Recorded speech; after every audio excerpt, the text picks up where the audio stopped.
এটা সবার কেস আমার বস মানে স্যার স্যারই ডিল করে শর্ট চলে আসছে স্যার বসেন বস স্যার নবাব স্যার আসসালামু আলাইকুম বস 11 মার্ডার কেসের রায় হবে আজ একটা পার্টি দিতে হবে পার্টি দেবে মানে বস বুঝলাম না ঠিক রায় তো কোনো হয়নি বস সো হোয়াট এই সমস্ত মার্ডার ফার্ডার কেস নবাবের কাছে ডাল ভাত তুমি জানো না এই নবাব এলএলবি কে হাঁটতে দেখেছো কখনো কষ্ট ওঠে না বস উনি আমার শ্বশুর না শ্বশুর না মানে শ্বশুর বাড়ির লোক মার্ডার নাকি ধর্ষণ না বস তেমন কিছু করে নাই উনার একটা জমি উদ্ধার করে দিতে বস এত ছোটখাটো ব্যাপার আমাকে বলতে হবে এই নবাব এলএলবি সামান্য জমি জমার ব্যাপারে আদালতে দাঁড়াবে রাবিশ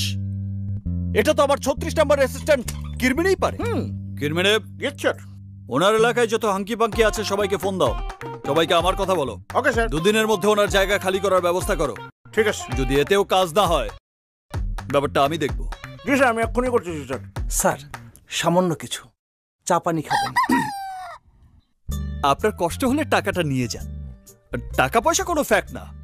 তাছাড়া আমি এত ছোটখাটো কেসের টাকা নিজের পকেটে রাখি না মানুষকে ন্যায় বিচার পাইয়ে দিতে পারলেই আমি সন্তুষ্ট ঠিক আছে কামাই যাবো যান যান আসসালামু আলাইকুম যান যান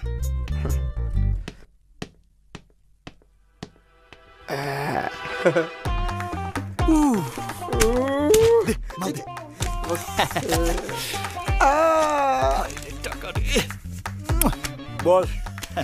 রিয়েলি একটা লাকি ডে বস হ্যাঁ but I am not happy এই সমস্ত খুচরো সমাজসেবা দিয়ে আমার চলবে না